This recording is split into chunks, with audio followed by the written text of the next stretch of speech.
அன்பு மாணவர்களுக்கு வணக்கம். மற்றுமொரு குருகுலம் கல்வி நிகழ்ச்சியினூடாக உங்களை சந்திப்பதில் மிகவும் மகிழ்ச்சி. வணிகக் கல்வி பாடம் சம்பந்தமான இன்றைய விரிவுரையில் வணிக அமைப்புகள் தொடர்பான விடயங்களை நாங்கள் தொடர்ந்து இந்த விரிவுரையிலும் பார்க்க இருக்கின்றோம். கடந்த என்னுடைய விரிவுரையில் வணிக அமைப்புகள் சம்பந்தமான விடயங்களில் இருந்து வணிக அமைப்புகள் பற்றிய ஒரு அறிமுக விளக்கம், அதைத் தொடர்ந்து தனி வியாபாரம் சம்பந்தமான விடயங்களை பார்த்து தனி வியாபாரத்தினுடைய பண்புகள் என்ற இடத்தில் நாங்கள் அந்த விரிவுரையை நிறைவு செய்து கொண்டோம். அந்த பண்புகளில் சட்ட ஆளுமை, சட்ட ஆளுமை அற்ற தன்மை என்ற விடயங்களை பார்த்து சட்ட ஆளுமை என்பது என்ன, சட்ட ஆளுமை அற்ற தன்மை என்றால் என்ன, எந்த வகையான வணிக நிறுவனங்கள் சட்ட ஆளுமை கொண்டவை, அந்த நிறுவனங்கள் சட்ட ஆளுமை கொண்டிருப்பதால் என்ன சட்ட நடவடிக்கைகளை மேற்கொள்ள முடியும் என்ற விடயங்களை பார்த்திருக்கிறோம். சரி பிள்ளைகள், இன்றைய இந்த விரிவுரையில் இரண்டாவது பண்பை நோக்கி நான் நகர இருக்கிறேன். வரையறுக்கப்படாத பொறுப்பு, ஆங்கிலத்திலே அன்லிமிட்டெட் லைபிலிட்டி என்று சொல்லுவோம். முதல்ல நாங்கள் பாசிட்டிவை பார்ப்போம். வரையறுக்கப்பட்ட பொறுப்பண்டா என்னென்று பார்ப்போம். வரையறுக்கப்பட்ட பொறுப்பென்றது ஒரு தொழில் நிறுவனம் நட்டமடைகின்ற பொழுது அந்த நட்டத்திலே உடைமையாளர் ஒவ்வொருவரும் எவ்வளவு நட்டத்தொகையை ஏற்றுக்கொள்ள வேண்டும் என்பது முன்கூட்டியே நிர்ணயிக்கப்பட்டிருக்குமாக இருந்தால் அதுக்கு நாங்கள் சொல்லக்கூடிய பெயர் வரையறுக்கப்பட்ட பொறுப்பு. ஆங்கிலத்தில் லிமிட்டெட் லைபிலிட்டி என்று சொல்லுவோம். பிள்ளைகள், ஒரு தொழில் நிறுவனம் நட்டமடைகின்ற பொழுது அந்த நட்டத்தில் உடைமையாளர் ஒவ்வொருவரும் எவ்வளவு நட்டத்தொகையை ஏற்றுக்கொள்ள வேணும், பொறுப்பேற்க வேணும் என்பது முன்கூட்டியே நிர்ணயிக்கப்பட்டிருக்கும் என்றால் அது வரையறுக்கப்பட்ட பொறுப்பு, லிமிட்டெட் லைபிலிட்டி. இப்போ கம்பெனி அமைப்புகள், கூட்டுறவு வணிகங்கள், அரசாங்க கூட்டுத்தாபனங்களை எடுத்தால் இவை பொறுப்பு வரையறுக்கப்பட்டவை. அந்த நிறுவனத்தினுடைய பெயரோட லிமிட்டெட் என்ற சொல் இருக்கிறத நீங்கள் அவதானிக்கலாம். For example, John Keells limited, வரையறுக்கப்பட்ட இலங்கை காப்புறுதி கூட்டுத்தாபனம், ரைட்? அல்லது வரையறுக்கப்பட்ட கொழும்பு தெற்கு பலநோக்கு கூட்டுறவு சங்கம். எனவே வரையறுக்கப்பட்டது என்பது ஒரு தொழில் நிறுவனம், ஒரு வணிக அமைப்பு நட்டமடைகின்ற பொழுது அந்த நட்டத்தில் உடைமையாளர் ஒவ்வொருவரும் எவ்வளவு நட்டத்தொகையை ஏற்றுக்கொள்ள வேண்டும் என்பது முன்கூட்டியே நிர்ணயிக்கப்பட்டதாக இருந்தால் அது வரையறுக்கப்பட்ட பொறுப்பு, லிமிட்டெட் லைபிலிட்டி என்று சொல்லுவோம். அப்படி இல்லாட்டி வரையறுக்கப்படாத பொறுப்பு, அன்லிமிட்டெட் லைபிலிட்டி. அன்லிமிட்டெட் லைபிலிட்டி, வரையறுக்கப்படாத பொறுப்பு என்பது ஒரு தொழில் நிறுவனம் நட்டமடைகின்ற பொழுது அந்த நட்டத்தில் உடைமையாளர் ஏற்றுக்கொள்ள வேண்டிய பொறுப்பு முன்னரே நிர்ணயிக்கப்பட்டிருக்காது, முன்னரே தீர்மானிக்கப்பட்டிருக்காது. அது வரையறுக்கப்படாத பொறுப்பு. தனி வியாபார நிறுவனங்கள், பங்குடைமை வணிகங்கள் பொறுப்பு வரையறுக்கப்படாதவை. அந்த நிறுவனங்கள் நட்டமடைந்தால் அந்த அனைத்து முழுமையான நட்டத்தை உடைமையாளர்களே ஏற்றுக்கொள்ள வேண்டும். சிலவேளை அந்த நட்டத் தொகை உடைமையாளரது மூலதனத்தை விட அதிகமாக இருந்தால் அந்த மேலதிக நட்டத்தை அவர்கள் தாங்கிக் கொள்வதற்காக சொந்த சொத்துக்களை இழக்க வேண்டிய ஒரு நிலைமை தோற்றுவிக்கப்படும். எனவே வரையறுக்கப்பட்ட பொறுப்பு என்றால் என்ன, வரையறுக்கப்படாத பொறுப்பு என்றால் என்ன? ஒரு தொழில் நிறுவனம் நட்டமடைகின்ற பொழுது அந்த நட்டத்தில் உடைமையாளர் ஒவ்வொருவரும் ஏற்றுக்கொள்ள வேண்டிய நட்டத்தொகையினுடைய அளவு நிர்ணயிக்கப்பட்டிருந்தால் அது வரையறுக்கப்பட்ட பொறுப்பு. நிர்ணயிக்கப்படவில்லை என்றால் அது வரையறுக்கப்படாத பொறுப்பு. ஓகே, இரண்டாவது பண்பு முடிச்சு. தனி வியாபாரத்தினுடைய இரண்டாவது பண்பு. மூன்றாவது, சிற்றளவு மூலதனத்தன்மை.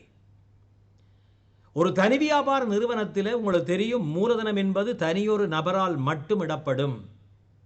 அப்போ மூலதனம் தனியொரு நபரால் இடப்படுகின்ற போது ஏனைய நிறுவனங்கள், பங்குடைமை வணிகம், வரையறுக்கப்பட்ட கம்பெனிகள் ஏனைய நிறுவனங்களோடு ஒப்பிடுகின்ற பொழுது மூலதனத்தினுடைய அளவு சிறிதாக, குறைவாக காணப்படும். அப்படி சிறிதாக இருக்கிற போது அது ஒரு பிரதிகூலம், அது ஒரு வரையறை, லிமிட்டேஷன். நிறுவனத்தை அபிவிருத்தி செய்தல், விரிவாக்கம் செய்தலில் தடைகள் ஏற்படும். 4வது பண்பு நீடித்த வாழ்வின்மை அல்லது தொடர்ச்சியின்மை அல்லது நெடுவாழ்வின்மை. தனி வியாபார நிறுவனங்களில் இருக்கக்கூடிய 4வது பண்பு இந்த தொடர்ச்சியின்மை என்ற விடயம் நான் ஏற்கனவே உங்களோட கதைச்சேன்.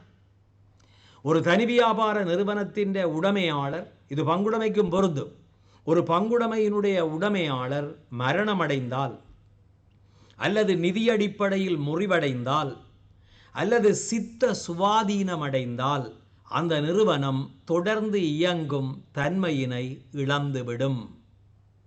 எனவே நாங்கள் பார்க்கக்கூடிய அடுத்த பண்பு நீடித்த நெடிய வாழ்வின்மை, தொடர்ச்சித்தன்மையின்மை. ஓகே, எனவே தனி வியாபாரத்தினுடைய பண்புகள் சம்பந்தமாக சட்ட ஆளுமையற்றது, நட்ட பொறுப்பு வரையறுக்கப்படாதது, சிற்றளவான மூலதனத்தை கொண்டது, தொடர்ச்சித்தன்மை அற்றது.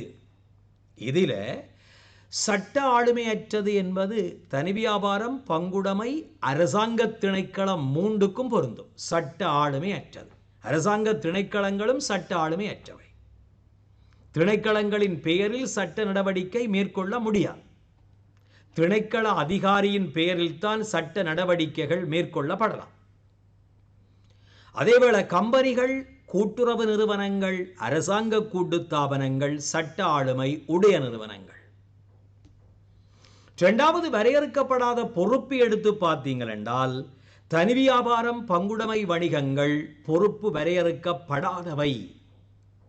கம்பெனிகள், கூட்டுறவு வணிகங்கள், அரசாங்க கூட்டுத்தாபனங்கள், அரச கம்பெனிகள் பொறுப்பு வரையறுக்கப்பட்டவை. நீடித்த வாழ்வு அல்லது தொடர்ச்சி எடுத்தால் தனி வியாபாரம், பங்குடைமை 2ம் சட்ட ஆளுமை அற்றது என்பதால் தொடர்ச்சித்தன்மை அற்றது. உடைமையாளரின் தனிப்பட்ட விடயங்கள் நிறுவனத்தின் மீது தாக்கம் செலுத்தும். ஆனால் கம்பெனிகள், கூட்டுறவு வணிகம், இந்த வணிகங்கள் அதேபோல அரசாங்க கூட்டுத்தாபனங்கள் தொடர்ச்சித்தன்மை கொண்டவை. ஏனென்றால் சட்ட ஆளுமை உடையவை. அப்ப சட்ட ஆளுமை தான் தொடர்ச்சித்தன்மையை தீர்மானிக்குது. பிள்ளைகள், தொடர்ச்சித்தன்மை என்றால் நிறுவனம் நீண்ட காலம் இருப்பது என்ற அர்த்தம் அல்ல. உடைமையாளர் சார்ந்த மரணம், நிதி முறிவு எவ்வாறு நிறுவனத்தை பாதிக்கும், அதன் பின்னரும் நிறுவனம் தொடர்ந்து இயங்க முடியுமா என்பதுதான் அந்த தொடர்ச்சித்தன்மை. அப்ப நான் தனி வியாபாரத்தின் அடிப்படை பண்புகளை சொல்கின்ற போது அந்த பண்புகளுக்கான விளக்கங்களும் சொல்லி அது ஏனைய நிறுவனங்களுக்கு எவ்வாறு இருக்கும் என்பதையும் பார்த்திருக்கிறோம். தொடர்ந்து தனி வியாபாரத்தின் அனுகூலங்கள், தனி வியாபார நிறுவனங்களில் இருக்கக்கூடிய நன்மைகள், அட்வான்டேஜ் என்ன? எல்லா நிறுவனத்திலும் நன்மையும் இருக்கும், தீமையும் இருக்கும். தனி வியாபாரத்திலும் இருக்கும், பங்குடைமையிலும் இருக்கும், கம்பெனியிலும் இருக்கும், அரச உடைமை வணிகங்கள் எல்லா நிறுவனங்களிலும் நன்மைகளும் உண்டு, தீமைகளும் உண்டு. தனி வியாபாரத்திலே என்ன நன்மைகள்? இலாபங்கள் முழுமையாக தனியொருவரால் அனுபவிக்க முடியும்.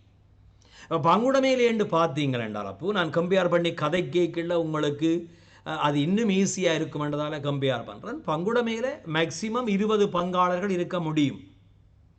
கண்ணிய தொழில் பங்குடைமை என்றால் அந்த எண்ணிக்கை வரையறுக்கப்படவில்லை, அன்லிமிட்டெட். நாங்கள் நோமலாக கண்ணிய தொழில் பங்குடைமைகளை அபூர்வமாக தான் காணுவோம். எனவே பங்குடைமை வணிக அமைப்புகளில் பல பங்காளர்கள் இருக்கிறார்கள், லாபம் பலருக்கு பகிரப்படும், கம்பெனிகளிலும் அதே போல. ஆனால் தனி வியாபாரங்களில் உடைமையாளர் ஒருவராக இருப்பதால் லாபங்கள் முழுமையாக அவரால் பெற்றுக்கொள்ளப்படும். இது ஒரு அனுகூலம், ஒரு மெயின் அனுகூலம்.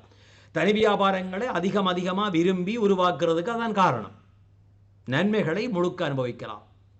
இன்னொரு பக்கமும் நீங்க பார்க்க வேணும், நட்டம் வந்தாலும் அவர் தான் பார்க்க வேணும், அது பிரதிகூலம். 2வது சட்ட ரீதியான கட்டுப்பாடுகள் மிகவும் குறைவு. இப்போ தனி வியாபாரங்களில் நீங்கள் பார்த்தீங்கன்னா பிள்ளைகள் உருவாக்குதலோ, நிர்வாகமோ, கலைத்தலோ, கணக்கு வைப்போ, கணக்காய்வோ பெரிய கண்ட்ரோல் கிடையாது, பெரிய லீகல் ரெஸ்ட்ரிக்ஷன் கிடையாது, சட்ட ரீதியான கட்டுப்பாடுகள் அல்லது சட்டப்படி நிறைவேற்ற வேண்டிய கடப்பாடுகள் ஒரு தனி வியாபாரத்துக்கு குறைவு. அப்போ அதிகமாக உருவாக்குவார்கள், இலகுவாக உருவாக்க முடியும். இப்போ நீங்கள் ஒரு கம்பெனின்ற உருவாக்கமெண்டா பிறகு வெறும் பார்க்கலாம், அதுக்கு நீண்ட நடைமுறை, நீண்ட படிமுறை, கூட்டிணைத்தலுக்கான சட்டம், அதுக்கான ஆவணங்கள், அதுக்கான நடைமுறைகள், சட்ட தேவைப்பாடுகள். அதே போல தனி வியாபாரத்தின் நிர்வாகம் இலகுவாக மேற்கொள்ளப்படும். அது என்ன காரணம்? ஒரு ஆள் மட்டும்தானே உடைமையாளர். எனவே தீர்மானங்களை இலகுவாக எடுக்கலாம், முரண்பாடுகள் இல்லை, கருத்து வேறுபாடுகள் இல்லை, குழப்பம் இல்லை, இடுபறி இல்லை, நேர விரயம் இல்லை. அதே போல கலைத்தல், மூடுறது, வைண்டிங் அப் அல்லது லிக்யூட்டேஷன் ஈஸியாக இருக்கும். குறைந்த அளவு உறுப்பினர்களுடைய ஆரம்பிக்கலாம் தனி வியாபாரம், ஒரு ஆள் போதும். அப்போ நீங்கள் யோசிக்கலாம், சொந்த கம்பெனி, பொது கம்பெனி இப்போ 2007ஆம் ஆண்டு 7ஆம் இலக்க சட்டப்படி அங்கேயும் உண்டு தானே, அங்கே உண்டு தான் சொல்லப்படுகிறது. நடைமுறையில் ஒருவர் கம்பெனியை உருவாக்குறது இல்லை. அதை நான் கம்பெனிக்கு பார்ப்போம். ஒற்றை பங்குதாரர் கம்பெனி அண்டு இருக்குது, ஆனால் அதை உருவாக்குறது இல்லை. சட்டத்தில் இருக்குது, நடைமுறையில் அது இல்லை. காரணங்கள் பின்னர் வரும். எனவே தனி வியாபாரத்தின் ஒரு அட்வான்டேஜ் இந்த விதிவிலக்கான விடயங்களை கொஞ்சம் கவனம் செலுத்துங்க. அது ஏலவருக்கும் தேவைப்படும், அடுத்து வர போகிற ஸ்டடீஸுக்கும் தேவைப்படும். குறைந்த அளவு உறுப்பினர்களோடு உருவாக்கலாம், குறைந்த அளவு மூலதனத்தோடைய ஆரம்பிக்கலாம். தனி வியாபாரம் இப்போ நீங்கள் ரோட்டில் பேமெண்ட்டில் சாமான் விற்கிறவரும் தனி வியாபாரி தான். அதுக்கு ஒரு வணிக கட்டமைப்பில்லே ஒழிய தனி வியாபாரம் தான். விரைவாக தீர்மானங்களை எடுத்து நிறைவேற்றலாம் தனி வியாபாரத்தில். காரணம் என்ன? தனியொருவர். பங்குடைமையில் 20 பங்காளர்கள் இருப்பார்கள். 2 பேர் இருந்தாலே குழப்பம், 20 பேர் இருந்தால் அப்போ தீர்மானங்களை எடுக்கிறதுல குழப்பம், இழுபறி, பிரச்சனைகள், காலதாமதம், முரண்பாடுகள், சிக்கல்கள். அடுத்தது வியாபார ரகசியங்களை பாதுகாத்து கொள்ளக்கூடிய தனித்துவமான அமைப்பாக இருக்கும். தனி வியாபாரத்தை பொறுத்த மட்டும் வியாபார ரகசியங்களை பாதுகாக்கலாம். காரணம் என்ன? தனியொருவர். பங்குடைமையில் பல பங்காளர் இருக்கிறார்கள். ஒருவர் அந்த விஷயத்தை இன்னொரு தரப்பினருக்கு போய் சொல்லுவார். வீட்டை குடும்பத்திலேயோ அல்லது வேறு வெளியிலேயோ நண்பருக்கோ சொல்கிற போது அந்த வியாபார ரகசியம் வெளியில் போடும். அந்த முகாமை தீர்மான ரகசியம் மற்ற நிறுவனங்களில் வெளியில் போகும். அப்போ மற்றவர்கள் அறிந்தால் அதில் குழப்பம் வரும். தொழில் ரீதியான பிணக்குகள் ஏற்பட வாய்ப்பில்லை, தனியொருவர் தானே. அது மட்டுமல்லாமல் குடும்பத்தினுடைய உழைப்பு, அர்ப்பணிப்பு என்பது அதிகம் காணப்படும். சுய திருப்தி, செல்ஃப் சாட்டிஸ்ஃபேக்ஷன் மிக முக்கியமானது. என்ன தொழில் செய்தாலும் அதில் சாட்டிஸ்ஃபேக்ஷன் வேணும். சுய திருப்தி ஏற்படும். கணக்காய்வு, கணக்கு வைப்பு என்பவை சட்டப்படி கட்டாயம் இல்லை. அப்போ இவையெல்லாம் தனி வியாபாரத்தில் வரக்கூடிய அனுகூலமான விளைவுகளாக இருக்கும். இப்போ இவ்வளவு விளைவுகளை நீங்கள் படிச்சிருக்கிறீங்க தானே. சில வேளை திடீரென்று எக்ஸாமில் ஒரு கேள்வியை போட்டால் தனி வியாபாரத்தில் உள்ள மிக பிரதான அனுகூலம் அல்லது மிக பிரதான குறைபாடு, பிரதிகூலம், வரையறை அப்படி என்று கேட்டால் நீங்கள் எதை தேடுவீங்க? அதில் என்னென்று வெயிட் போட்டு கொடுப்பீங்க? முதல்ல அந்த டெஃபினிஷனில் பாருங்கள். தனியொருவரால் மூலதனமிடப்பட்டு, தனியொருவரால் முகாமை செய்யப்பட்டு, தனியொருவரால் லாபங்கள் நட்டங்கள் ஏற்றுக்கொள்ளப்படுகின்ற ஒரு வணிக நிறுவன வடிவம்தான் தனி வியாபாரம். அப்போ அந்த இடத்துல தனி தனி தனி முக்கியமான விடயம். தனி வியாபாரத்தின் பிரதான அனுகூலம் தனி ஒருவர் நன்மைகளை பெறுவது, லாபங்களை பெறுவது, அனுகூலங்களை பெறுவது. இப்போ சில வேளை உங்களுக்கு எம்சிக்யூவில் ஒரு 5 ஆன்சரை போட்டு 5மே தனி வியாபாரத்தினுடைய அனுகூலமாக இருக்கிற போது பிரதான அனுகூலத்தை இனங்காண்க அல்லது முக்கியமான அனுகூலம் எது என்று கேட்டால் அந்த தனி ஒருவர் அவருக்கு கிடைக்கிற அனுகூல விளைவுகள் தான் முக்கிய அனுகூலமாக வரும். இது ஒரு லொஜிக்கான விஷயங்கள், பெர்ஃபெக்டாக பாடமாக்க முடியாத விடயங்களாக இருக்கும். ஓரளவுக்கு உய்த்து அறிகிறது, எங்களை நொலேஜை வச்சுக்கொண்டு உய்த்து அறிகிறது.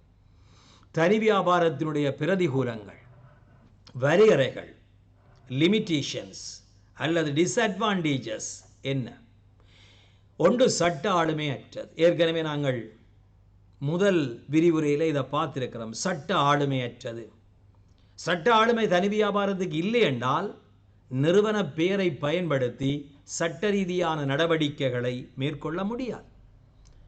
அப்போ இது ஒரு லிமிட்டேஷன், ஒரு வரையறை. அது குறைபாடுன்றதை விட ஒரு வரையறை. சில பல சட்ட ஆளுமை இல்லாமல் இருக்கிறது நன்மையாயும் வரும். 2வது நட்ட பொறுப்பு வரையறுக்கப்படாதது. இப்போ தனி வியாபாரங்கள் பார்த்தீங்கன்னா பொறுப்பு வரையறுக்கப்படவில்லை. அப்போ நிறுவனம் நட்டமடைந்தால் என்ன நடக்கும்? முதல்ல உடைமையாளர் மூலதனத்தை இழப்பார்கள். ஃபார் எக்ஸாம்பிள், ராமண்ட ஒருவர் ஒரு 2 லட்சம் ரூபாய் மூலதனத்தையும் ஒரு 3 லட்சம் ரூபாய் வங்கி கடனையும் கொண்டு ஒரு 5 லட்சம் ரூபாய் பெறுமதியில் ஒரு வணிகத்தை ஆரம்பிக்கிறார். அந்த 2 லட்சம் ரூபாயை விட அதிக நட்டம் வந்தால் முதல்ல மூலதனத்தை இழப்பார். பிறகு அந்த வங்கி கடனுக்கு அவர் தான் பொறுப்பு. புறத்து பொறுப்புகளை அவர் தான் ஏற்றுக்கொள்ள வேணும். அப்போ அதை கொடுக்க வேணும் என்றால் வீட்டில் இருக்கிற காணியை விற்றோ தங்க ஆபரணங்களை விற்றோ வாகனத்தை விற்றோ கொடுக்க வேண்டி வரும். சொந்த சொத்துக்களை இழப்பார்.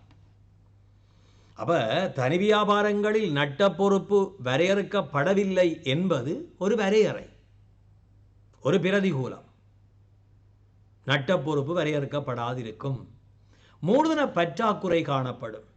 3வது வரையறை, மூலதனம் தேவையான அளவு இருந்தால் தானே நிறுவனத்தை விரிவாக்க முடியும், அபிவிருத்தி செய்ய முடியும். மூலதனத்தின் அளவு குறைவாக இருந்தால் நிறுவனம் போட்டிகள் சவால்களுக்கு, நவீன தொழில்நுட்ப மாற்றங்களுக்கு, சந்தை தேவைகளுக்கு சரியாக முகம் கொடுக்க முடியாமல் போகும். அப்போ மூலதன பற்றாக்குறை என்ற ஒரு விடயம் இருக்கும். அடுத்தது நீடித்த ஆயுளற்ற தன்மை கொண்டது, லாங் லைஃப் இல்லை. தனி வியாபாரத்தின் உடைமையாளருடைய மரணம், நிதி முறிவு, சித்த சுவாதீனம் நிறுவனத்தின் தொடர்ச்சியை பாதிக்கும். 5வது, தனி வியாபாரி ஒருவரால் தவறான பக்கசார்பான பிழையான தீர்மானங்கள் எடுக்கப்படுகின்ற போது அது நிறுவனத்தை பாதிக்கும். ஏனென்றா தனியொருவர் தானே முடிவெடுக்கிறார். பிள்ளைகள் தனியொருவர் தீர்மானம் எடுக்கிறது என்பது அனுகூலமாகவும் நாங்கள் பார்க்கலாம். ஒற்றைய விடயம் அனுகூலமாயும் பிரதிகூலமாயும் வரும். தனியொருவர் தீர்மானத்தை எடுக்கிற போது முரண்பாடு இல்லை, காலதாமதம் இல்லை, சிக்கல் இல்லை, விரைவாக எடுக்கலாம்.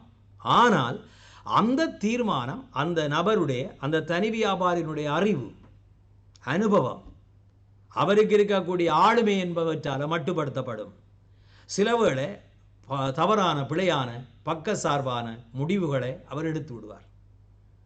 அப்போ இது பிரதிகூலங்களாக வரும். அதே போல தனிநபரினுடைய பலத்திலும் பலவீனத்திலும் நிறுவனம் முழுமையாக தங்கியிருக்கும்.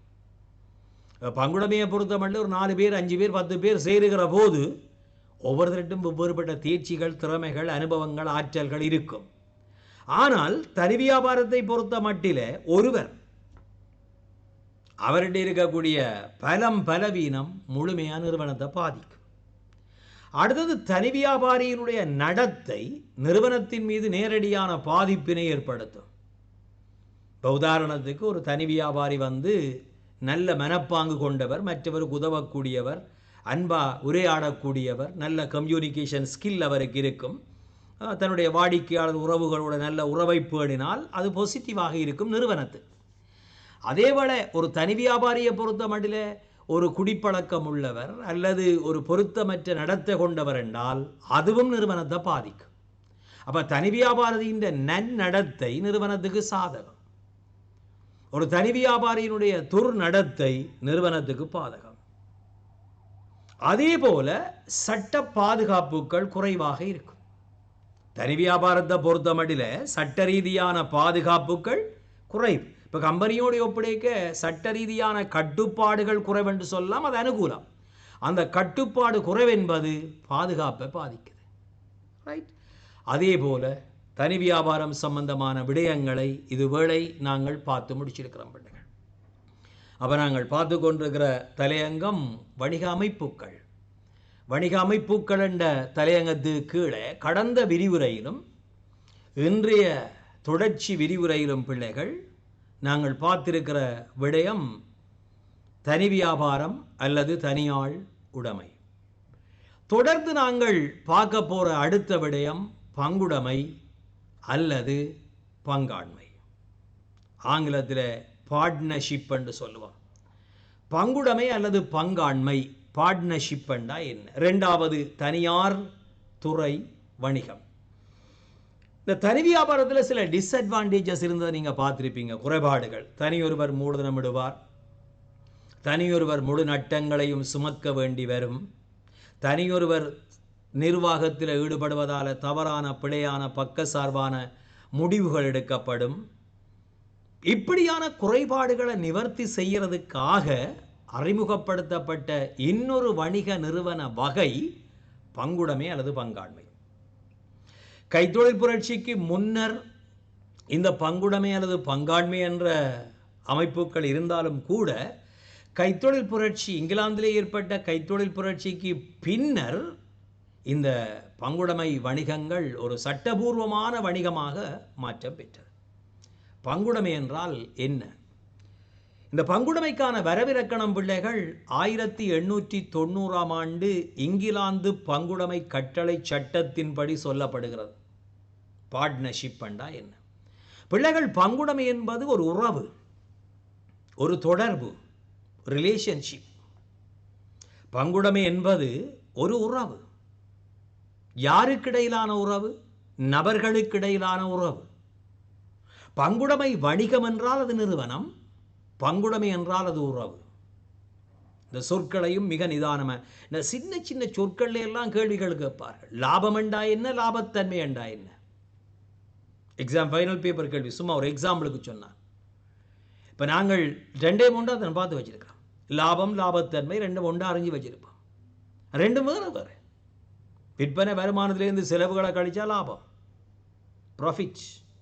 ப்ராஃபிட்டபிலிட்டி என்றது ஈடுபடுத்திய மூலதனத்திற்கு பெற்றுக்கொள்ளப்படுகின்ற திரும்பல் லாபத்தன்மை, ப்ராஃபிட்டபிலிட்டி. அதே போல பங்குடைமை என்பது வேறு, பங்குடைமை வணிகம் என்பது வேறு. பங்குடைமை என்பது அந்த சேருகின்ற நபர்கள், பங்காளர் 2 பேர் வைக்கிறோம், பார்ட்னர்ஸ், அவர்களுக்கிடையான இன்டர் ரிலேஷன்ஷிப், அதுதான் பங்குடைமை. பங்குடைமை வணிகம் என்பது ஒரு நிறுவன வடிவம். நாங்கள் பார்க்கிறது பங்குடைமை வணிகம். அப்போ முதல்ல பங்குடைமை என்றால் என்ன? 1890ஆம் ஆண்டு இங்கிலாந்து பங்குடைமை கட்டளை சட்டம் அதுக்கான வரவிலக்கணத்தை சொல்கிறது. இருவர் அல்லது 2க்கு மேற்பட்ட நபர்கள் இலாப நோக்கத்துடன் ஒன்றாக இணைந்து மூலதனத்தை இட்டு ஒரு சட்ட ரீதியான தொழில் முயற்சியில் ஈடுபடுகின்ற பொழுது அந்த நபர்களுக்கிடையில் காணப்படுகின்ற உறவு பங்குடைமை. அந்த முயற்சிக்கு பெயர் பங்குடைமை வணிகம், அந்த உறவுக்கு பெயர் பங்குடைமை. Clear idea? ஒவ்வொரு சின்ன சின்ன விடயங்களை இந்த வணிக கல்வி பாடம் சம்பந்தமாக என்னுடைய அன்பு பிள்ளைகள், நான் உங்களுக்கு சொல்லக்கூடிய விடயம், இந்த வணிக கல்வியை படிக்கக்கூடாது, விரும்ப வேணும், அன்பு காட்ட வேணும். வணிக கல்வியை விரும்ப வேணும். I love business studies. அந்த விரும்புதல் என்றதான் அதை இலகுவாக்கும். இல்லாட்டி எங்களுக்கு இப்படி ஒரு தோட்டொண்டு உருவாகிடும். மற்ற பாடங்களோடு ஒப்பிடுகின்ற போது இதில் கொஞ்சம் நோட்ஸ் அதிகம், 90% நோட்ஸ் அதிகம். அதேவேளை மற்ற பாடங்கள் ஒப்படைக்க அதுகளில் நோட்ஸின் அளவு குறைவு, அப்படியெல்லாம் வரும். நோட்ஸ் அதிகம் இருந்தால் தானே நல்லா. தமிழ் எங்களோட மொழி, தாய்மொழி, அதை நாங்கள் எவ்வளவு எங்களோட தமிழ் எங்களோட மொழி வாண்மையை வல்லமையை நாங்கள் பயன்படுத்தலாம். வணிக கல்வி என்றது வாழ்க்கை.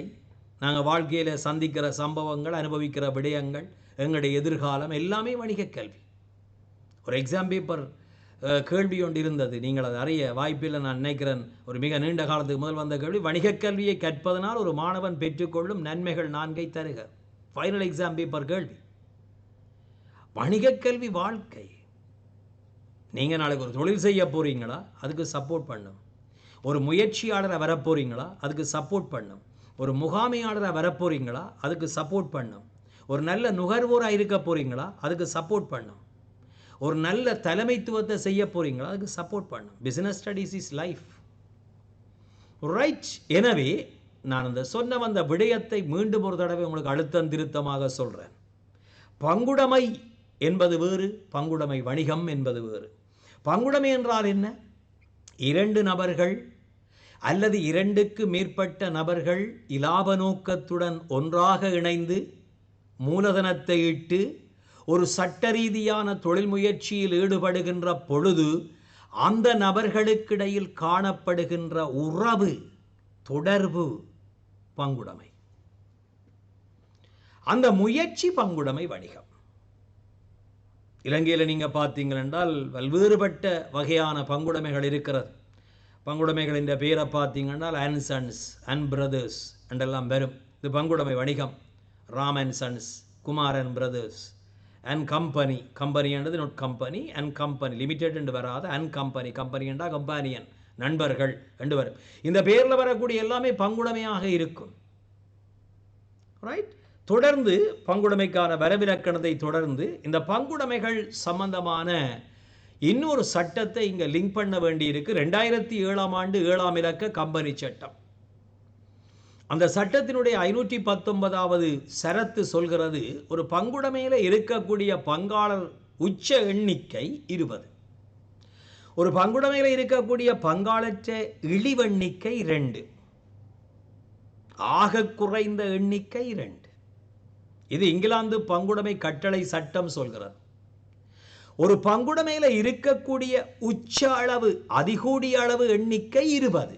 இது கம்பெனி சட்டம் சொல்கிறது. அது 1982ஆம் ஆண்டு 17ஆம் இலக்க பழைய கம்பெனி சட்டமாயும் இருக்கலாம், 2007ஆம் ஆண்டு 7ஆம் இலக்க நடைமுறையில் உள்ள கம்பெனி சட்டமாயும் இருக்கலாம். 20. இதில் ஒரு விதிவிலக்கும் உங்களுக்கு தெரிய வேணும். ஒரு பங்குடைமை கண்ணிய தொழில் முயற்சியில் ஈடுபட்டால், ஆசிரியர் தொழில், வழக்கறிஞர் தொழில், கணக்காய்வு தொழில், சட்டத் தொழில், கண்ணிய தொழில், உயர் தொழில் ஈடுபட்டால் இழிவளவு பங்காளர் எண்ணிக்கை 2, உயர்வளவு எண்ணிக்கை வரையறுக்கப்படவில்லை. எவ்வளவு பேரும் இருக்கலாம். எனவே ஒரு பங்குடைமை வணிகம் சம்பந்தப்படுகிறது கம்பெனி சட்டத்தோட. எக்ஸாமில் கேட்பார்கள், அல்ல ஒரு ரைட்டோ ரோங்கண்ட கேள்வி போடுவார்கள். ஒரு பங்குடைமை வணிகத்துடன் 2007ஆம் ஆண்டு 7ஆம் இலக்க கம்பெனி சட்டம் தொடர்பட்டிருக்கிறது. இந்த கூற்று சரியா பிழையா? அப்போ நாங்கள் மேலோட்டமாக படித்த வேண்டாம். வணிக கல்வியை பாடமாக்கி அந்த வணிக கல்வியை விரும்பாமல் படித்த வேண்டால் பங்குடைமை வணிகம் வேறு, கம்பெனி வேறு. எனவே கம்பெனி சட்டம் எங்கே பங்குடைமைக்குள்ளே வரப்போகுதுன்ட்டு நாங்கள் விட்டுருவோம். பங்குடைமையுடன் கம்பெனி சட்டம் சம்பந்தப்படும். எந்த இடத்தில் சம்பந்தப்படும்? ஒரு பங்குடைமையில் இருக்கக்கூடிய உயர்ந்த அளவு பங்காளர் எண்ணிக்கை 20 என்ற இடத்தில் சம்பந்தப்படும். எனவே இந்த இழிவளவு 2, உயர்ந்த அளவு 20, இதை வச்சுக்கொண்டு இன்னும் ஒரு ஃபைனல் டெஃபினிஷனை நான் கிரியேட் பண்ணி உங்களுக்கு தந்திருக்கிறேன். 2 தொடக்கம் 20 வரையான பங்காளர்கள், நபர்கள் இலாப நோக்கத்துடன் ஒன்றாக இணைந்து மூலதனமிட்டு ஒரு சட்ட ரீதியான தொழில் முயற்சியில் ஈடுபடுகின்ற பொழுது அந்த நபர்களுக்கிடையில் காணப்படுகின்ற உறவு பங்குடைமையாக இருக்கும். சரிதான். இது பங்குடைமைக்கான ஒரு பெர்ஃபெக்டான டெஃபினிஷனாக, வரவிலக்கணமாக இருக்கும். அவை நாங்கள் பார்த்து கொண்டிருக்கிறோம். உபதேர்ச்சி மட்டம் 3. வணிக அமைப்புகள் தேர்ச்சி 4, அலகு 4. அந்த தேர்ச்சி 4ல் 7 தேர்ச்சி மட்டங்கள் இருக்கும். முதலாவது தேர்ச்சி மட்டத்தில் வணிக அமைப்புகள் பற்றி ஒரு அறிமுகம், வகைப்படுத்தல் பார்த்து, 2வது தேர்ச்சி மட்டத்தில் தனி வியாபாரம், அது சம்பந்தப்பட்ட விடயங்கள் பார்த்து, 3வது தேர்ச்சி மட்டத்தில் பங்குடைமை வணிகம் சம்பந்தமான விடயங்கள் பார்த்து கொண்டிருக்கிறோம். பங்குடைமை சம்பந்தமான விடயங்களில் முதலாவதாக பங்குடைமை என்றால் என்ன, அதுக்கான வரவிலக்கணம் 1890ஆம் ஆண்டு இங்கிலாந்து பங்குடைமை கட்டளை சட்டத்தின்படி அந்த வரவிலக்கணத்தை நாங்கள் பார்த்து, அந்த வரவிலக்கணத்துக்கான விளக்கங்களை சொல்லி, ஒரு பங்குடைமை வணிகத்தோட 2007ஆம் ஆண்டின் 7ஆம் இலக்க கம்பெனி சட்டம் எவ்வாறு சம்பந்தப்படும் அந்த விடயத்தையும் நாங்கள் பார்த்துட்டு, பங்குடைமை வணிகத்தின் விசேட பண்புகள். பிள்ளைகள், ஒவ்வொரு வணிகத்துக்கும் தனியான பண்புகள் இருக்கு. நான் முன்னைய விரிவுரையில் சொன்னான், வணிக அமைப்புகள் அல்லது அமைப்புகளுக்கென்று பொது பண்பு இருக்கும். அது உலகத்தில் உள்ள எல்லா அமைப்புக்கும் பொருந்தும்.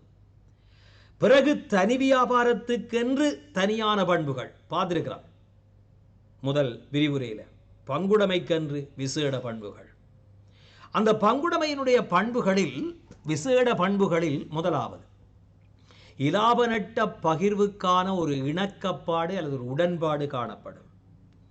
ஒரு பங்குடைமையை பொறுத்த மட்டில் நான் சொல்லி இருக்கிறேன், மேக்சிமம் 20 பங்காளர்கள் இருக்கலாம்.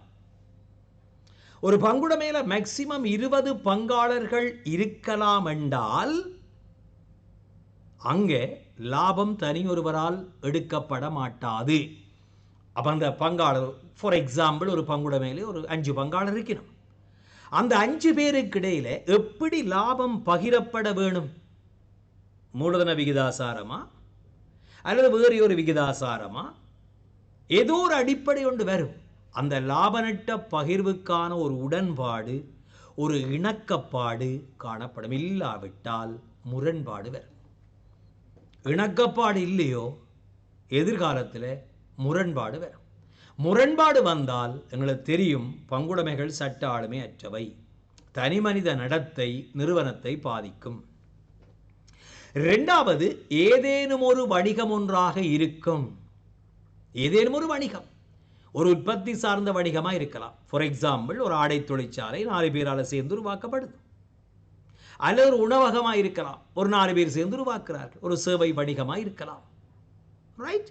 இந்த இடத்துல நீங்க கவனிக்க வேணும், நிதி தொழில், வங்கி தொழில், காப்புறுதி தொழில், இந்த மாதிரியான தொழில்களில் இந்த தனி வியாபாரம், பங்குடைமை வணிகங்கள் ஈடுபட அனுமதி கிடையாது. மீண்டும் ஒரு தடவை, வங்கி தொழில், நிதி தொழில், காப்புறுதி தொழில், இந்த தொழில்களில் குறிப்பாக பங்குடைமை வணிகங்கள், தனி வியாபாரங்கள் ஈடுபட அனுமதி கிடையாது. ஏன்? சட்ட ஆளுமை அற்றது, நட்ட பொறுப்பு வரையறுக்கப்படாது. அந்த காரணங்களால் ஈடுபட அனுமதி இல்லை. மற்ற தொழில்களில் ஈடுபட முடியும். அதில் நீங்கள் கொஞ்சம் இலங்கையில் இருக்கக்கூடிய சட்டங்கள் அவ்வாறு சொல்கிறது. எனவே ஏதேனும் ஒரு வணிக முயற்சியில் ஈடுபடலாம். அது உற்பத்தியோ வியாபாரமோ ஒரு சேவை தொழிலோ. உதாரணத்துக்கு 2 பேர் சேர்ந்து ஒரு சலூனை வச்சிருக்கிறார்கள், 2 பேர் சேர்ந்து ஒரு போக்குவரத்து சேவையை வழங்குகிறார்கள். ஆனால் வங்கியை ஒரு பங்குடைமையாக உருவாக்க முடியாது. இலங்கையில் இருக்கக்கூடிய அரச வங்கிகள் தவிர மற்ற எல்லா வங்கிகளையும் நீங்கள் பார்த்தீங்கன்னா லிமிடெட் தான் வரும். Sampath bank limited, Seylan bank limited, commercial bank limited கம்பெனிகள், நிதி தொழில் கம்பெனிகள், பொது கம்பெனிகள். அப்ப ஏதேனும் ஒரு வணிக முயற்சியாக இந்த பங்குடைமை வணிகங்கள் காணப்படும். அடுத்தது, பங்காளரிடையே ஒப்பந்தம் ஒன்று காணப்படும். ஒப்பந்தம், பார்ட்னர்ஷிப் அக்ரிமெண்ட், உடன்படிக்கை பின்னுக்கு வருது. ஒரு பங்குடைமையிலே ஒப்பந்தங்கள் 3 வடிவத்தில் இருக்கலாம். ஒன்று வாய்ப்பேச்சு மூலமாக, வேர்பல். 2 நடத்தை மூலமாக, இம்ப்ளிகேஷன். 3 எழுத்து வடிவத்தில், ரிட்டன். பங்காளர்களுக்கிடையில் ஒப்பந்தம் காணப்படும். சிலவழி எக்ஸாமில் ரைட் ஓ ரோங்கில் போடுவார்கள், பங்காளரிடையே எழுத்து வடிவிலான ஒப்பந்தம் ஒன்று காணப்படுதல் பங்குடைமையின் விசேட பண்பு. தவறு. எழுத்து வடிவில கட்டாயம் ஒப்பந்தம் இருக்க வேண்டும் என்று சொல்லப்படவில்லை. அது 1000 ரூபாவுக்கு மேற்பட்ட மூலதனத்தை கொண்டிருந்தால் எழுத்து வடிவத்தில் ஒப்பந்தம் ஒன்று இருக்க வேண்டும் என்று இங்கிலாந்து பங்குடைமை கட்டளை சட்டத்தின் 18ஆம் பிரிவு சொல்கிறது. அது வேறு ஒரு சந்தர்ப்பத்தில் நாங்கள் பார்ப்போம். எனவே பங்காளரிடையே ஒப்பந்தம் ஒன்று காணப்படும். அது வாய்மொழி மூலமாக, நடத்தை மூலமாக, எழுத்து வடிவத்தில் காணப்படலாம். அடுத்தது, 2 தொடக்கம் 20 வரையான பங்காளரை கொண்டது. 2 என்பது இங்கிலாந்து பங்குடைமை கட்டளை சட்டத்தின் விதி. 20 என்பது 2007ஆம் ஆண்டின் 7ஆம் இலக்க கம்பெனி சட்டத்தின் வரையறை. அடுத்தது, பங்காளர்களுக்கிடையே பரஸ்பர முகவராண்மை என்ற உறவு காணப்படும். மியூச்சுவல் ஏஜென்சி அல்லது முதல்வர் முகவர் உறவு முறை, மாஸ்டர் அண்ட் ஏஜென்ட் ரிலேஷன்ஷிப். பங்காளர்களுக்கு இடையில பரஸ்பர முகவராண்மை உறவு, மாஸ்டர் ஏஜென்ட் ரிலேஷன்ஷிப் என்று ஒன்று காணப்படும். அது என்ன பாப்போம், அது பின்னால் வருகிறது. அது தனி ஒரு டைம் கொடுப்போம். எனவே ஒரு பங்குடைமை வணிகத்திற்கு இருக்கக்கூடிய விசேடமான பண்புகள் நான் சொல்லி இருக்கிறேன். விசேடமான பண்புகள் சொல்லிக் கொண்டு வாரன். 1, லாப நட்ட பகிர்வுக்கான ஒரு இணக்கப்பாடு இருக்கும். ஏதேனும் ஒரு வணிகமாக இருக்கும். பங்காளர்களுக்கிடையில் ஒப்பந்தம் காணப்படும். 2 தொடக்கம் 20 வரையான பங்காளர்களை கொண்டது. பங்காளர்களுக்கிடையில் பரஸ்பர முகவராண்மை உறவு காணப்படும். இதெல்லாம் பங்குடைமைக்குரிய ஸ்பெசிபிக்கான இயல்புகள். அடுத்தது, சட்ட ஆளுமையற்றது. பங்குடைமையில இருக்கும், நீங்கள் கேட்கலாம் சார், கம்பெனியிலும் இருக்கு, சாரி பங்குடைமையிலும் இருக்கும், தனி வியாபாரத்திலும் இருக்கும், இருக்கு. அதான் ஸ்பெசிஃபிக்கான பண்பாடு ஒரு 5 சொன்னான். சட்ட ஆளுமையற்றதுன்றது வெறுமனே பங்குடைமைக்கு மட்டுமல்ல, தனி வியாபாரமும் சட்ட ஆளுமையற்றது, அரசாங்க திணைக்களங்களும் சட்ட ஆளுமையற்றது, நட்ட பொறுப்பு வரையறுக்கப்படாது, வியாபார பெயர் பதிவு கட்டளை சட்டத்தின்படி பதிவு செய்யப்படும், கணக்கு வைப்பு கணக்காய்வு விதிப்படி மேற்கொள்ளப்படும். இது வேறு நிறுவனங்களுக்கும் பொருந்தும். அப்போ நாங்கள் முதல் பார்த்த பண்புகளில் உங்களுக்கு ஒரு எக்ஸாம் பேப்பர் கேள்வியை போடேக்க நீங்கள் கவனமாக பார்க்க வேணும். ஒரு பங்குடைமைக்கென்று தனித்துவமாக இருக்கக்கூடிய பண்புகள் அப்படி என்று சொன்னால் அந்த பண்புகளை மட்டும் நீங்கள் சொல்ல வேணும். பங்காளர்களுக்கு இடையில் உறவு காணப்படும், லாப நட்ட பகிர்வுக்கான உடன்பாடு காணப்படும், ஒப்பந்தம் ஒன்று காணப்படும். இந்த மாதிரியான பங்குடைமைக்காகவே தனியாக காணப்படுகின்ற இயல்புகளை சொல்லலாம். அடுத்த தலைப்பு பங்குடைமை ஒப்பந்தம் அல்லது பங்குடைமை உடன்படிக்கை, பார்ட்னர்ஷிப் அக்ரிமெண்ட் என்று சொல்லுவோம். பிள்ளைகள், ஒரு பங்குடைமை வணிக நிறுவனத்தில் 20 பங்காளர்கள் மேக்சிமம் இருக்கலாம். ஒரு பங்குடைமை நிறுவனத்தில் பிள்ளைகள் 20 பங்காளர்கள் மேக்சிமம் ஆக கூடுதலாக காணப்பட முடியும். எனவே 2 பேர் இருந்தாலே பிணக்கு வரும். அப்ப 20 பேர் இருந்தா, 10 பேர் இருந்தா, இந்த பிணக்குகள் வராமல் தவிர்க்க வேணுமென்றால் ஒரு பாதுகாப்பு முன்னொழுங்கு வேணும். அந்த பாதுகாப்பு முன்னொழுங்குக்கு பெயர் பங்குடைமை உடன்படிக்கை, பங்குடைமை ஒப்பந்தம். அப்ப உங்களை எக்ஸாம் பேப்பர்ல கேட்பார், ஏன் பங்குடைமை ஒப்பந்தம் அவசியம்? ஒரு பங்குடைமையிலே அதிகளவு எண்ணிக்கையான பங்காளர்கள் காணப்படுவதனால் தொழில் ரீதியான அடிப்படையில் பிணக்குகள் ஏற்படும் சந்தர்ப்பங்கள் மிக அதிகம். ஓகே, அந்த பிணக்குகள் ஏற்படாமல் தவிர்ப்பதற்கும், ஏற்பட்டு விட்டால் பிணக்குகள் வந்துவிட்டால் அதை தீர்வு காண்பதற்கும் பங்குடைமை ஒப்பந்தம் அவசியம். இப்போ எக்ஸாமில் பங்குடைமை ஒப்பந்தம் என்னன்னு கேட்டால் நீங்கள் டெஃபினிஷன் ஒரு வரைவிலக்கணம் கொடுப்பீங்க. பங்குடைமை ஒப்பந்தம் ஏன் அவசியம் என்று கேட்டால் அதுக்கும் சொல்ல தெரிய வேணும். தனி வியாபாரத்தில் ஒப்பந்தம் தேவையில்லை. உடைமையாளரும் லாபத்தை பெறுபவரும் ஒருவர். ஆனால் இங்கே 20 பேர் இருக்கலாம். அப்போ நிச்சயமா லாப பகிர்வு சம்பந்தமாக பிணக்கு வரலாம், வட்டிகள் சம்பளங்கள் பெறுவது சம்பந்தமாக பிணக்கு வரலாம், புதிய பங்காளரை சேர்ப்பது சம்பந்தமாக பிணக்கு வரலாம், நிர்வாகத்தில் ஈடுபட்டு தீர்மானங்களை எடுத்தல், பங்குடைமையின் சொத்துக்களை பயன்படுத்தல், பங்குடைமைக்காக செய்த செலவுகளை மீளப் பெறுதல், இங்கெல்லாம் பிணக்கு வரலாம். அந்த பிணக்கு வந்தால் அந்த பிணக்கின் போது எவ்வாறு தீர்வு காண வேணும்? அதுக்கு இந்த பங்குடைமை ஒப்பந்தம் அவசியம். பங்குடைமை ஒப்பந்தம் என்றால் என்ன? ஒரு பங்குடைமை வணிகத்திலே உள்ள பங்காளர்கள் அந்த பங்குடைமை தொடர்பாக, அந்த நிறுவன செயல்பாடுகள் தொடர்பாக கடைபிடிக்க வேண்டிய விதிகள், நடைமுறைகள், செயல்பாட்டு ஒழுங்குகளை குறித்துரைக்கின்ற ஒப்பந்தம்தான் பங்குடைமை உடன்படிக்கை.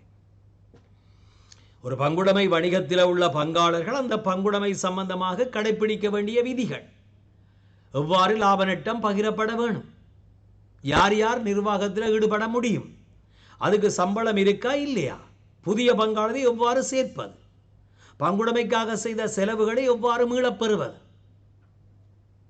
எனவே இதுதான் பங்குடைமை ஒப்பந்தம். முதல் நாள் சொன்னான் பங்குடைமை ஒப்பந்தம் ஏன் அவசியம். இரண்டாவது சொன்னான் பங்குடைமை ஒப்பந்தம் என்றால் என்ன, டெஃபினிஷன். ஒரு பங்குடைமை அமைப்பில் உள்ள பங்காளர்கள் அந்த பங்குடைமை சம்பந்தமாக கடைபிடிக்க வேண்டிய விதிகள், செயல்பாட்டு ஒழுங்குகள், நடைமுறைகள், ரூல்ஸ் அண்ட் ரெகுலேஷன், ப்ரொசீடியர் எவ்வாறு இருக்க வேணும் அதை எடுத்து காட்டுகின்ற ஒரு விடயம்தான் இந்த பங்குடைமை உடன்படிக்கையாக வரும். சரி, இந்த பங்குடைமை ஒப்பந்தம் நான் ஏற்கனவே சொன்னால் 3 முறைகளில் உருவாக்கலாம். 1 வாய்ப்பேச்சு மூலம், வேர்பல்; 2 நடத்தை மூலம், இம்ப்ளிகேஷன்; 3 எழுத்து மூலம். வாய்ப்பேச்சு மூலம், நடத்தை மூலம், எழுத்து மூலம். உதாரணத்துக்கு ஒரு 4 பங்காளர் சேர்கிறார்கள். குறிப்பாக அப்பாவும் மகன்மாரும் பங்குடைமையை உருவாக்குற போது அப்பாவும் 2 மகனும் சேர்ந்து ஒரு பங்குடைமை. அங்கே ஒரு ரிட்டன் பார்ட்னர்ஷிப் அக்ரிமெண்ட் வராது. அப்பா சொல்லுவார், நீ 3 பங்கு லாபம் எடு மகன், நீ 3 பங்கு லாபம் எடு, நான் 4 பங்கு லாபம் எடுக்கிறேன், அப்படி பிரிப்பார். அல்லது நீங்கள் 2 பங்கு எடுங்க, நான் 1 பங்கு எடுக்கிறேன். வாயால் பேசுவார்கள். பிரச்சனை வரைக்கும் தான் அது பிரச்சனையாக வரும். நடத்தை மூலமான ஒப்பந்தம். யாரு இப்போ வேணாம், ஒன்றும் கதைக்க வேணாம், அப்புறம் நாங்கள் லாபம் வரைக்க பார்ப்போம், நட்டம் வரைக்க பார்ப்போம். 3வது எழுத்து மூலம், மிக முக்கியமானது. எழுத்து மூலமான ஒப்பந்தங்கள் பாதுகாப்பானவை. எதிர்காலத்தில் பிணக்குகள் வருகின்ற போது தீர்ப்பதற்கு எழுத்து மூலமான உடன்படிக்கைகள் அவசியம். இது ஒரு நாலேஜ் உங்களுக்கு. நாளைக்கு உங்களோட 2 ஃப்ரெண்ட்ஸ் சேர்ந்து நீங்கள் ஒரு பங்குடைமையை உருவாக்க போறீங்கள் என்றால், ஒரு விரிவுரையில் சோதலிங்கம் சார் சொன்னவர், வாய்ப்பேச்சு மூலமான நடத்தை மூலமான ஒப்பந்தங்கள் பாதுகாப்பற்றவை. எனவே எழுத்து மூலமான அக்ரிமெண்ட்டை நாங்கள் ஏற்படுத்திக் கொள்வோம். அதுக்குரிய நடைமுறை இருக்கிறது, சட்ட ரீதியான முறையில் எழுத்து மூலமாக ஏற்படுது. எனவே பங்குடைமை ஒப்பந்தங்கள் 3 முறைகளில் ஏற்படுத்தப்படலாம். சரியா? அப்போ பங்குடைமை ஒப்பந்தத்துக்கான விளக்கத்தை நாங்கள் பார்த்திருக்கிறோம். ஒரு பங்குடைமை வணிகத்தில் உள்ள பங்காளர்களால் பங்குடைமை தொடர்பாக கடைபிடிக்க வேண்டிய விதிமுறைகள், செயல்பாட்டு ஒழுங்குகள், நடைமுறைகளை குறிப்பிடுகின்ற ஆவணம் அல்லது ஒப்பந்தம் பங்குடைமை ஒப்பந்தமாக இருக்கும். சரி, இந்த பங்குடைமை ஒப்பந்தங்களில் எழுத்து மூலமான ஒப்பந்தங்கள் எப்பொழுது அவசியம்? இது ஒரு கவனிக்கத்தக்க விடயம். கடந்த காலத்தில் எக்ஸாம் பேப்பர் கேள்வி. பங்குடைமை அமைப்புகளில் ஒப்பந்தம் இருப்பது கட்டாயம். தமிழில் இருக்கக்கூடிய மொழியாடலை கவனம் செலுத்துங்கள். பங்குடைமை அமைப்புகளில் ஒப்பந்தம் இருப்பது அவசியம். அக்ரிமெண்ட் அவசியம். அது எழுத்து மூலம் இருக்கலாம், வாய்ப்பேச்சு மூலம் இருக்கலாம், நடத்தை வழியிலும் இருக்கலாம். ஆனால் எழுத்து மூலமான ஒப்பந்தங்கள் எப்போது அவசியம்? 1840ஆம் ஆண்டினுடைய 7ஆம் இலக்க மோசடிகள் தவிர்ப்பு கட்டளை சட்டத்தின் 18ஆம் பிரிவு சொல்கிறது.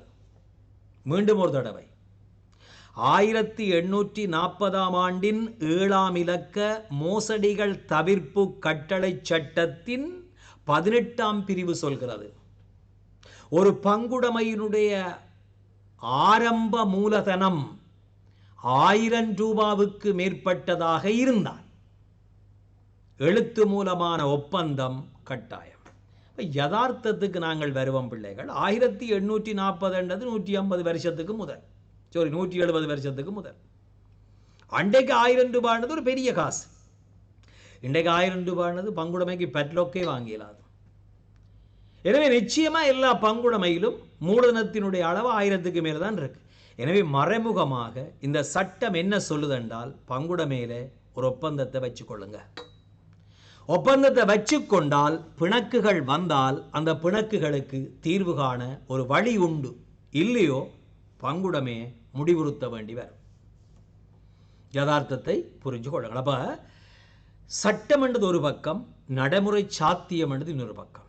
சரி, அப்ப பங்குடைமை ஒப்பந்தம் சட்டப்படி எப்போது கட்டாயம் என்று கேட்டால், ஒரு பங்குடைமை வணிகத்தினுடைய ஆக குறைந்த ஆரம்ப மூலதனம் 1000 ரூபாவுக்கு மேற்பட்டதாக இருந்தால் பங்குடைமையின் ஒப்பந்தம் எழுத்து வடிவத்தில் இருப்பது கட்டாயம்.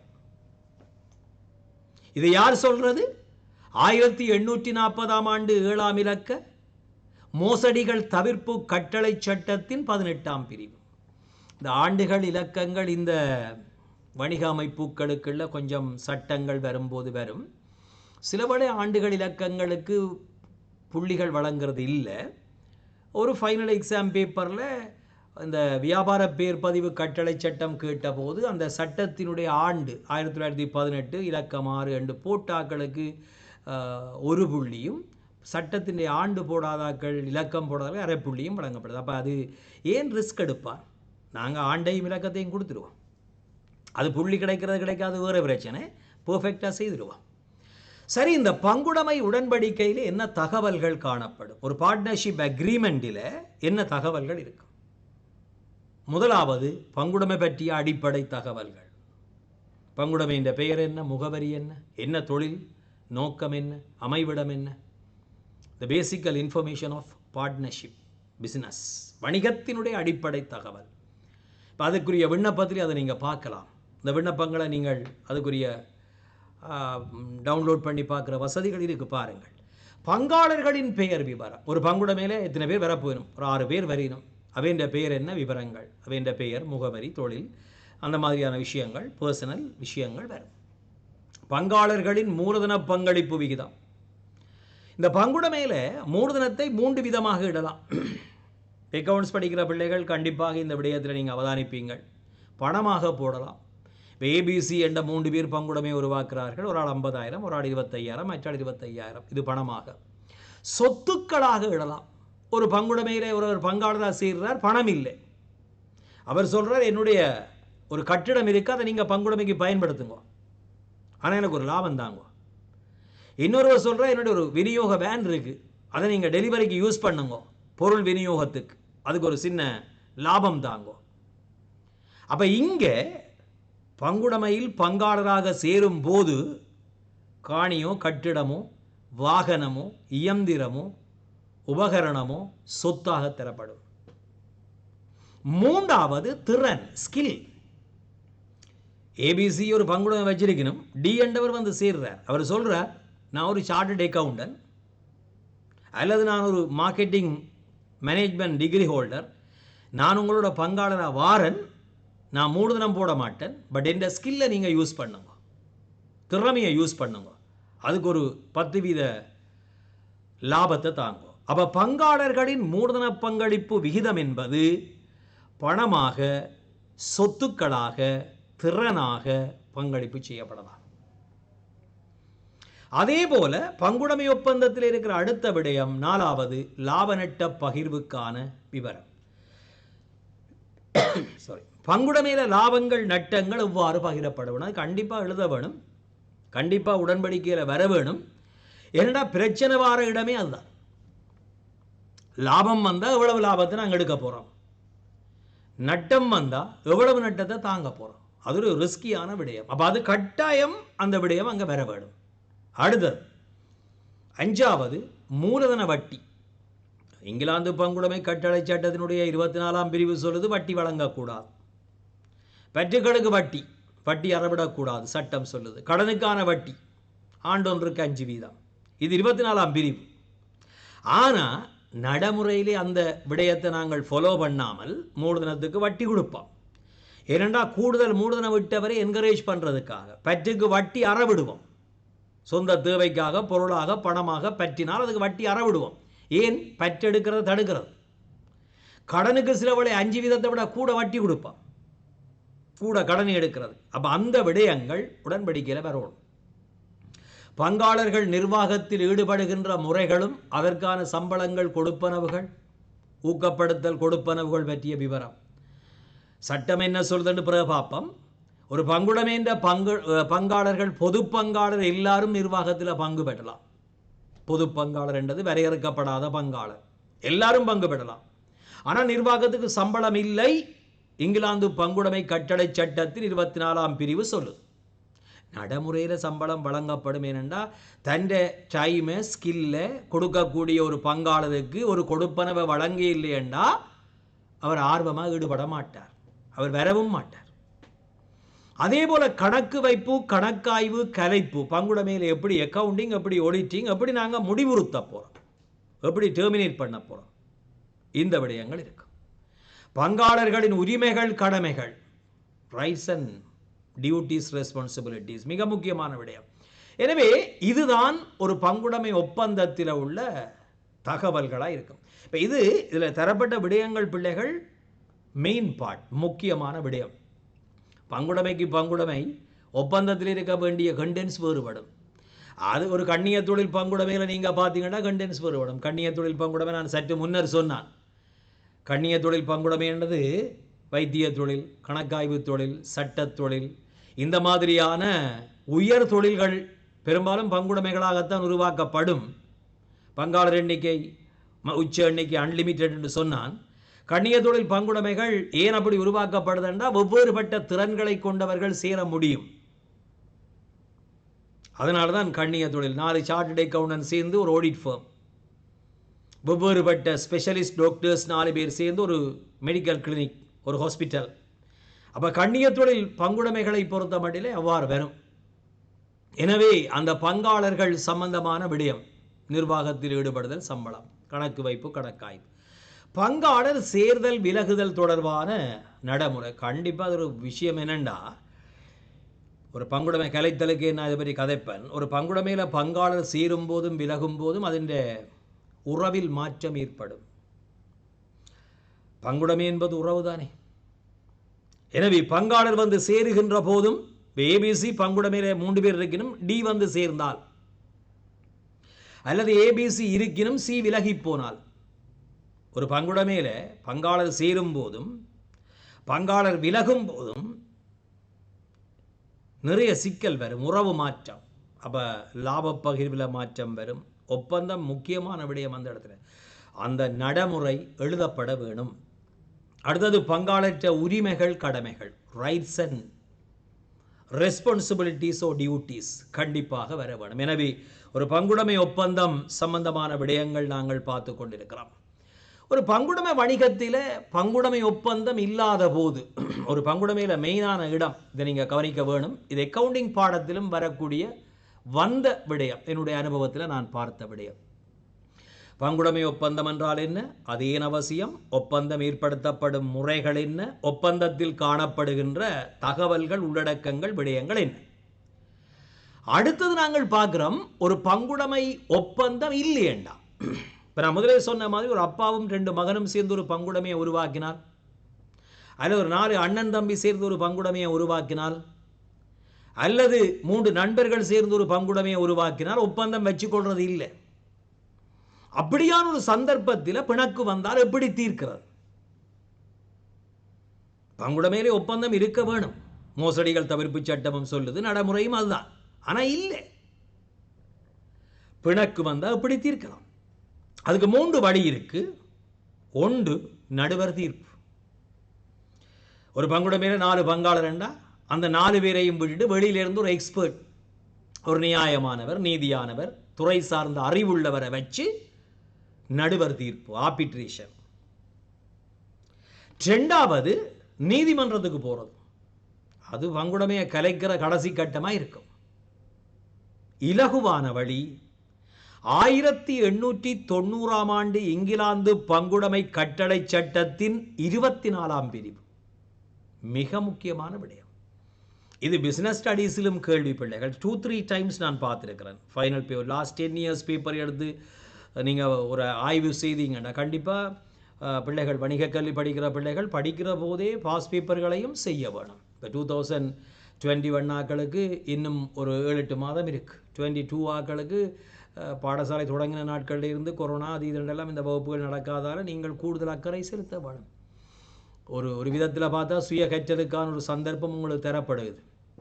ஆகவே டீச்சர்ஸ் கைடை டவுன்லோட் பண்ணுங்க, இந்த விரிவுரைகளை பாருங்க, ரிவிஷன் கிளாஸுகளை, அந்த போன முறை நாங்கள் செய்த குருகுலத்திலையெல்லாம் குருகுலத்திலையெல்லாம் நிறைய ரிவிஷன் இருக்குது, பேப்பர் கிளாஸ் இருக்குது, அதை பாருங்க, செல்ஃபாக படியுங்க, தேடுங்க, தேடிக்கொண்டே இருக்கலாம். பிஸ்னஸ் ஸ்டடீஸ் நீங்கள் தேட வந்து கொண்டே இருக்கும். ரைட்.